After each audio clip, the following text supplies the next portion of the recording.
Itália Viva, e esse clima de alegria, de intensidade, de vibração, para que o seu 2025, já estamos no ano novo, seja de fato um ano alinhado aos seus desejos, aos seus sonhos e ao seu coração.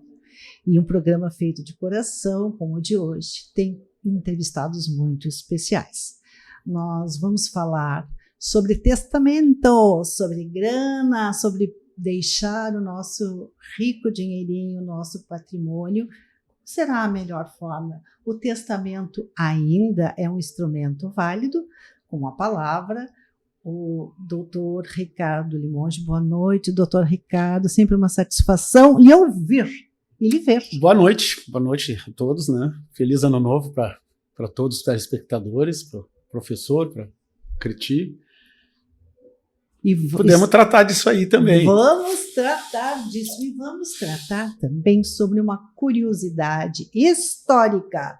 O italiano Tito Livio e a bandeira do Rio Grande do Sul, com o professor, o pesquisador Edson Hüttner. Boa noite, Cris, o colega aqui, né? Nesse ano em que completamos 150 anos da migração italiana no Brasil, é uma satisfação muito grande partilhar essa história. E é uma satisfação também contarmos agora no Itália Viva com a presença dos nossos comerciais. Cada gota de água vale muito e precisa ser reservada. Por isso, a Assembleia Legislativa vai debater o uso racional dos nossos recursos hídricos. Ao incentivar a reservação da água, a irrigação é otimizada, beneficiando a agricultura, a pecuária, a piscicultura e a sua vida. Assembleia Legislativa. Cada gota conta.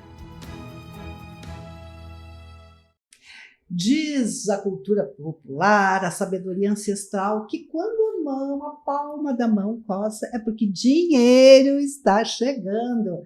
Assim seja. E por falar em dinheiro, nós recorremos ao advogado, Dr. Ricardo Limonge, para saber sobre testamento. Ele ainda é um instrumento assertivo na hora de escolher para quem e o que nós vamos deixar aos nossos herdeiros?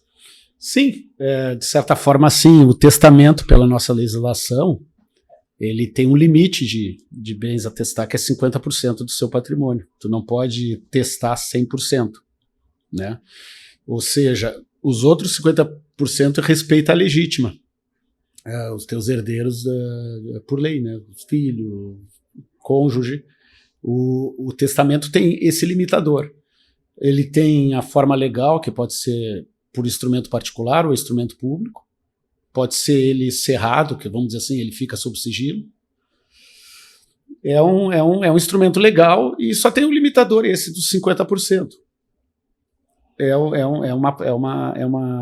uma forma boa de tu destinar aquele, de repente, herdeiro que tu ficou mais querido, porque teve mais afinidade, teve mais próximo, né?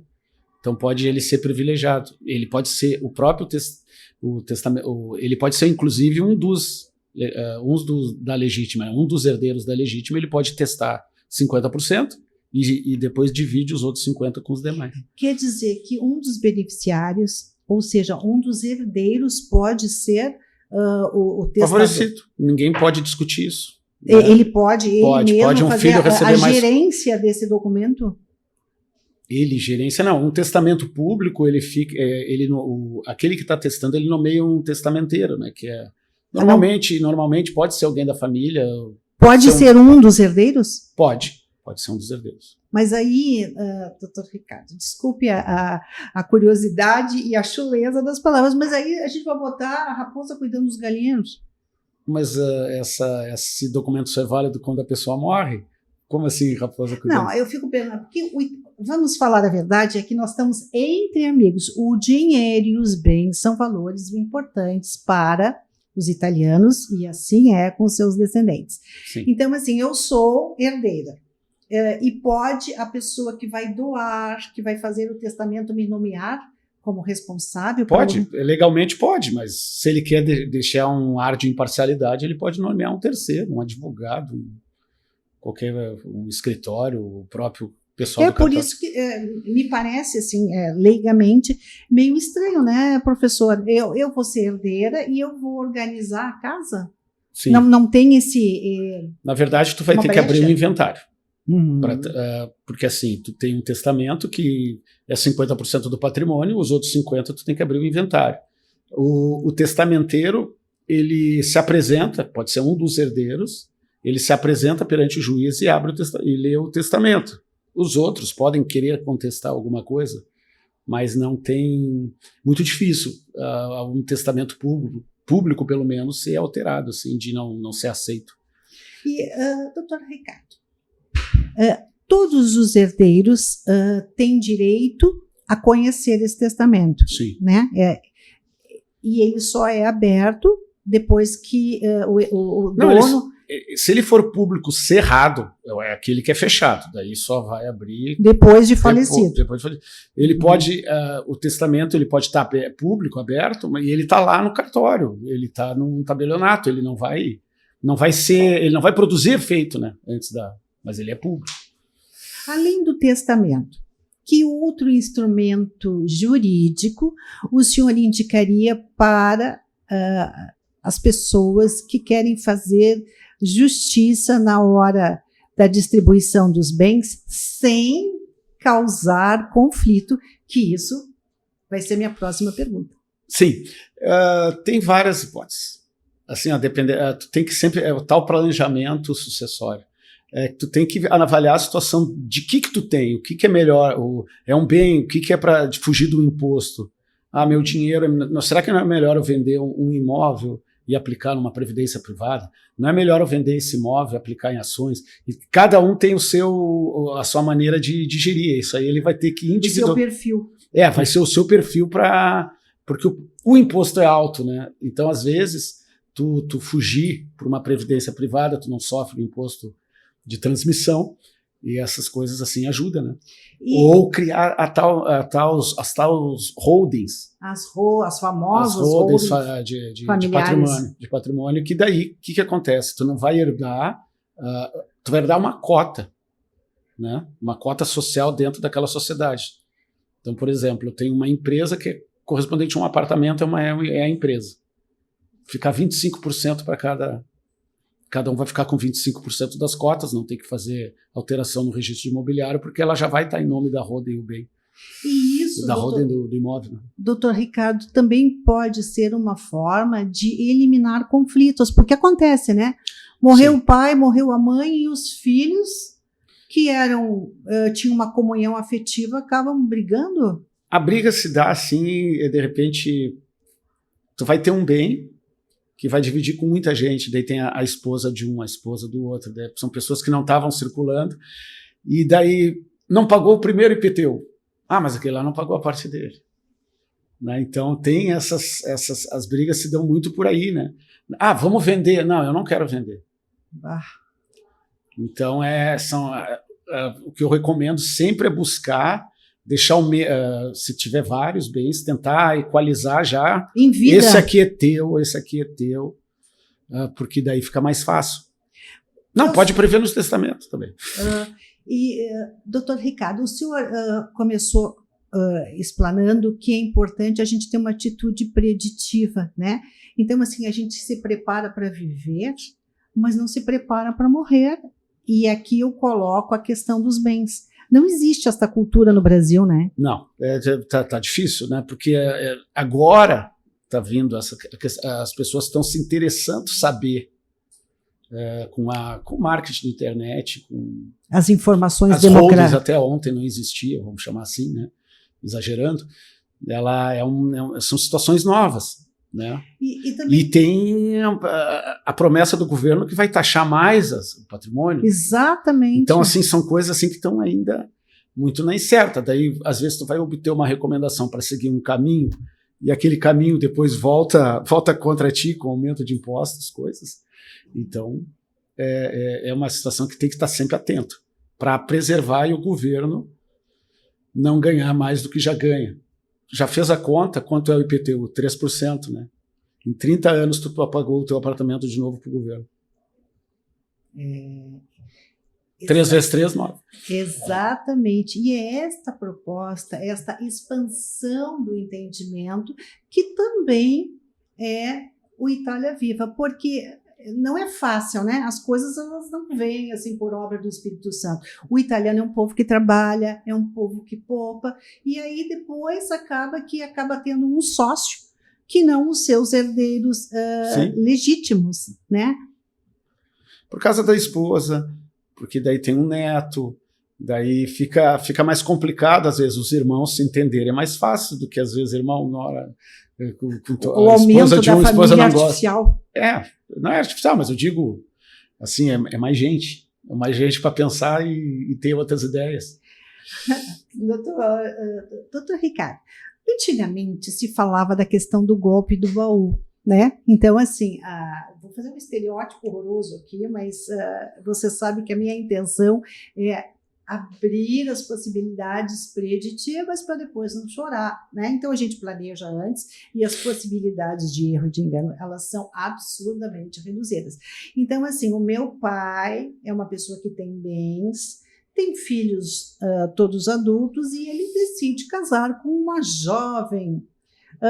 E às vezes, isso é só ficção, né?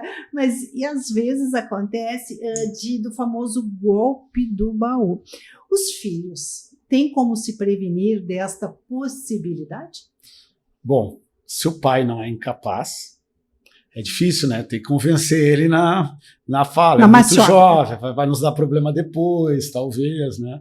O interessante é fazer um pacto antinupcial, fazer o casamento, não fazer a união estável. Com o pacto... Casar de fato. De fato é mais fácil de não ter discussões, né? Porque a união estável começou 5 anos antes, ela veio até não, tinha mais tempo, então começa a ter, o casamento é a data. Eu sempre, vamos fazer no cartório um contrato, só que o cartório pode a pessoa questionar, não, mas já vivia mais tempo. Casamento é casamento, né? Daí a pessoa faz todas as declarações, né? É como diria minha avó Gelsomina Medaglia, é preto no branco. Eu acho também, porque é muito mais fácil para tudo, para não ter discussão assim de tempo de relação. Que isso que acontece às vezes no inventário. Vamos dizer, a pessoa que faleceu comprou um bem num determinado ano, daí a pessoa que está dando, entre aspas, o golpe do baú, não, mas eu já estava com ele, eu já cuidava dele. E é isso. E aqui, a nossa intenção, né, doutor Ricardo, é trazer orientações para que... Eu sempre falo, uma vez comentei, acho que também numa entrevista, que não tem que ter vergonha de falar. As pessoas têm que ter, na hora do casamento, ou na hora que vão estabelecer, morar junto, eu já comentei, tem que se estabelecer um contrato. Quando eu monto uma empresa, a sociedade conjugal é uma sociedade. Quando eu monto uma sociedade, eu não tenho que ir num cartório? O senhor diria que o casamento, sem meias palavras, o senhor diria hoje, com toda a sua expertise na área do direito, que o casamento também é um negócio? Sim, ele é uma sociedade, ele gera direitos e obrigações. Com certeza, ele é um... Quem casa procura ser feliz, mas às vezes tem também algumas coisas que na hora de separar... Casa com amor e separa com dor, né? Tu tem que estar amando muito para casar. Se toma pouco, não vai. Não casa, não. Mas o casamento, eu cheguei a ficar nervosa aqui, arrumei até a brincadeira. Mas isso, doutor Ricardo, é uma questão da gente amadurecer, né? E consulte o seu advogado, se não tiver um advogado de confiança, converse com o doutor Ricardo, para que nós tenhamos uma vida plena, tranquila e se faça justiça, inclusive em relação à transmissão dos bens, né? Sim, mas é aquela coisa. Os filhos também têm que ter uma calma, né? Tem que conversar. Serenidade. Porque antes de vir para ele é dele, né? E ele resolveu trazer uma pessoa para viver com ele. Que o fez feliz, de repente, né? Às vezes sim. E quando é golpe do baú, assim, daí não vai fazer feliz já. Já arranja problemas de início. Mas, de qualquer forma, fica a orientação do Itália Viva, agora do início de janeiro. Ponha na sua agenda essa situação de transmissão de bens, fique de olho, fique atento. Né? Às vezes a gente deixa acontecer e aí que muita gente faz, já transmite em vida e fica na condição de usufrutuário. Isso é seguro? É seguro, porque o usufruto ele se extingue com o falecimento. De repente é uma medida, de repente calculando os impostos ele seja menor. Mas aí de repente um dos herdeiros tem dívida. Então. Tem problema, nome sujo. É muito individual. Tudo é o que eu ia lhe dizer. É muito individual. Até as receitas hoje, né, as receitas culinárias hoje, os grandes chefes dizem que não é para seguir a cega. Imagine você uma questão tão importante quanto esta do direito sucessório. Nem precisa procurar advogado, eles têm que começar a tentar pesquisar esse assunto, tentar entender, assim, para ver, às vezes uma consulta com o advogado não é suficiente, porque ele não conhece todo o histórico familiar. Isso, então é importante também se atentar para ler mais sobre isso, né, buscar mais informações, e daí sim, daí já vai com uma decisão mais ou menos tomada para ver como é que tu viabiliza. Perfeito. O senhor continua conosco e nós vamos ao intervalo comercial, prometendo voltar com mais notícias incríveis para você. Cada gota de água vale muito e precisa ser reservada. Por isso, a Assembleia Legislativa vai debater o uso racional dos nossos recursos hídricos. Ao incentivar a reservação da água, a irrigação é otimizada, beneficiando a agricultura, a pecuária, a piscicultura e a sua vida. Assembleia Legislativa. Cada gota conta.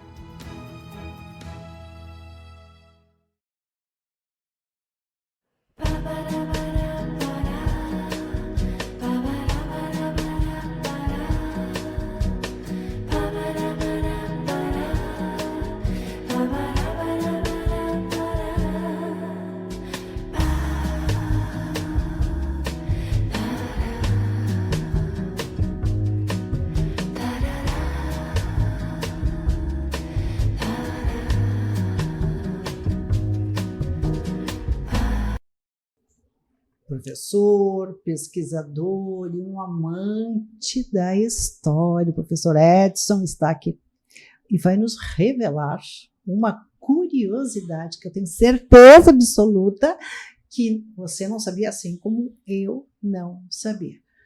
Professor, que história é essa? Um italiano de nome Tito Livio e a bandeira do Rio Grande do Sul? Mas que papo é esse? E nada por acaso, né, Cris? Nada é por acaso. Já faz algum tempo que estamos pesquisando sobre essa história. Eu tenho uma obra sobre Delbrando de Freitas Pedroso, né, Herói Farroupilha. E sempre me ficou essa dúvida sobre a história da bandeira, porque nós vemos no mundo virtual, às vezes, muitas informações fragmentadas, né? E um dos elementos que a gente tem é colocar o mapa para colocar os conceitos, né? Bom, quem fez essa bandeira? Foi Tito Livio Zambeccari, ele é de Bolonha, nasceu em 1802, veio para a América do Sul, Montevidéu, Buenos Aires, e em 1833, né, ele estava em Buenos Aires e Franco Modesto, né, que era um farroupilha, tinha um barco com duas velas, um patacho, que se chama, né? Como é o nome? Patacho. Patacho. É um barco com duas velas. Uhum. E ele fazia essa rota, Porto Alegre, Buenos Aires, era um farroupilha, quando a Revolução Farroupilha estava se estruturando, né? E ele encontrou o Tito Livio em Buenos Aires.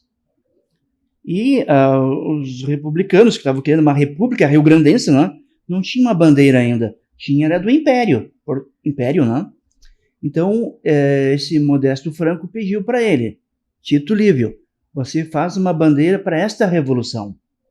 E ele desenhou e pintou essa bandeira com verde, e esse verde ele puxa mais ainda pelo italiano. Sim. Né?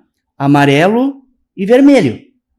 pintou essa bandeira, e já no mastro, em 1833, ele vem para Porto Alegre, né, já com a bandeira do mastro, né? E essa bandeira, ela começa já aí, a partir de 33, né, ter o conhecimento dos farroupilhas, né? Tanto Bento Gonçalves como outros, né? Abrindo um parênteses ainda, Cris, né, mas como é que nós vamos confirmar isso, né? Pois é. Muito bem. Era a minha próxima pergunta. Justamente. Bom, primeiro, existe um documento chamado o Processo dos Farrapos. O que é esse Processo dos Farrapos? Eles abriram um processo, né, é uma obra escrita, publicada pelo Arquivo Nacional, de 1933. E nesse Processo dos Farrapos, eles perguntaram, né, fizeram um inquérito para aqueles que fizeram a Revolução Farroupilha, né, perguntando para eles, mas como é que foi esse negócio aí? Como é que vocês organizaram isso, né? Quem foi que traiu aí, né? Sim. E aí vem um depoimento, né, nesse Processo dos Farrapos, dizendo que esse Modesto Franco que eu falei agora pediu para Tito Livio Zambacari fazer, né, uma bandeira para a Revolução. Essa é a primeira fonte. Sim, escrita, sim, né? Sim. Qual é a segunda fonte? Qual é? Muito bem. O Tito Livio Zambacari, né, ele, depois que ele saiu do Fortaleza do Rio de Janeiro, em 1840, ele volta para a Itália, né, em 1840. E os 2 últimos anos da sua vida ele fica em Bolonha, onde ele nasceu. Sim. E ali ele deixou todo o seu material no Museu Cívico do Ressurgimento. Mapas de Porto Alegre, né, por exemplo, e lá a bandeira, esta que eu estou falando, assinada por ele. E o Alfredo Varela publicou na sua obra, em 1935, Res Avita, né? Então, esses 2 documentos. E o terceiro elemento, que é muito importante, né? Isso aí, assim, fez uma... eu tinha passado em Bolonha, né, anos atrás, mas sempre fica aquela imagem, né? E aí, nesse quadro que está em Bolonha, né, feito em 1840 e 1849, está lá o Tito Livio Zambacari, com um mapa em cima das pernas, né? Lá está um lanceiro negro, a gente confirmou, e a bandeira, verde, amarelo e vermelho. E o que ele quis simbolizar com essas 3 cores? A República, né? A Itália tem muito a ver com o ressurgimento na Itália, né? Eles queriam uma Itália unida, né? Isso é muito interessante, essa ligação Sim. com o Rio Grande do Sul, né? Pois é, que estreitos esses laços. Muito estreitos, né? Tanto é que os italianos vieram para cá, Tito Livio Zambacari, o Garibaldi lá em Camaquã, o Rossetti, né, que era um jornalista, ele foi morto em Viamão, em 1839, ele está enterrado em Viamão. O Rossetti, que era o jornalista. Uhum. E veja bem, ele era o editor do jornal O Povo, e escreveu muito bem o português daquela época. Olha isso, doutor Ricardo.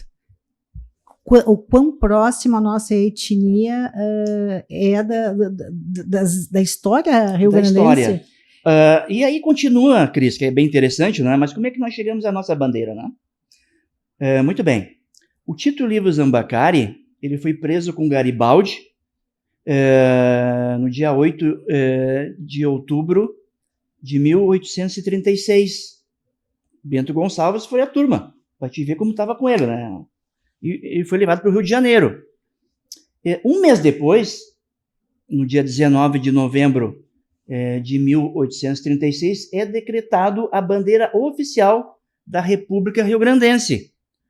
A patente é do Tito Livio. O que fica? Só o vermelho vai para o centro. Né? O que mudou?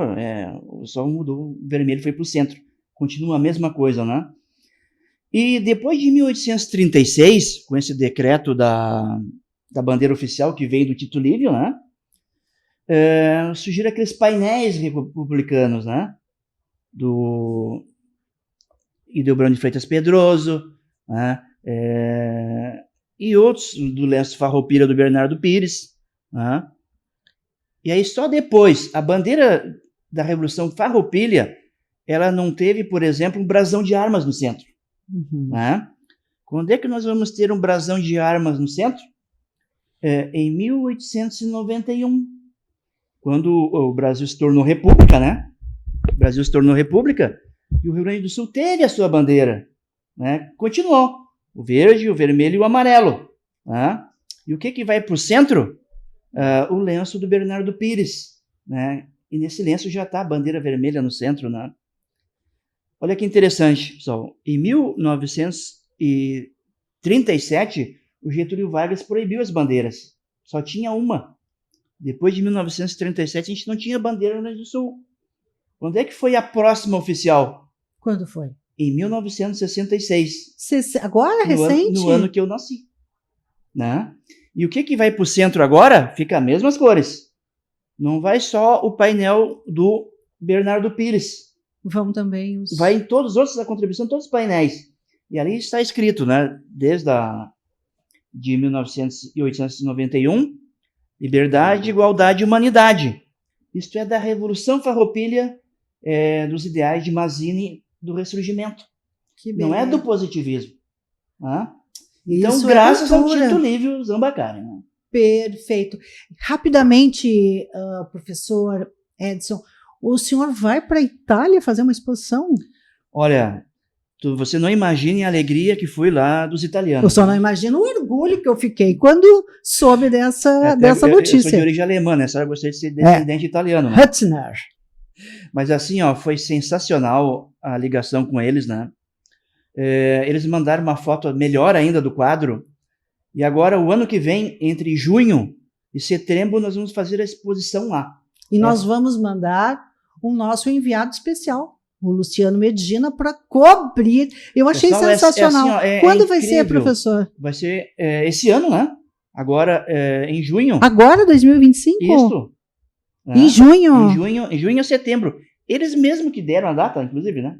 E aonde vai ser? Vai ser no Museu do Ressurgimento em Bolonha. Nós vamos voltar a falar sobre esse assunto aqui no Itália Viva e eu vou fazer um desafio para essas duas mentes brilhantes. Nós vamos resgatar o direito romano, Dr. Ricardo, que eu sei que o senhor está escrevendo um belíssimo livro, e o professor, o nosso historiador, Edson Hüttner, nós vamos fazer uma conversa cruzada sobre esses dois pilares. Aceita o desafio? Aceito. Doutor Ricardo? Vamos junto. Estamos claro juntos. Que eu não tenho todo esse conhecimento de historiador. Não, mas sabe muito de direito. E nós estamos juntos com você, o nosso amigo do Itália Viva, desejando uma semana absolutamente saudável, serena e pacífica. Então, nosso próximo, Itália Viva.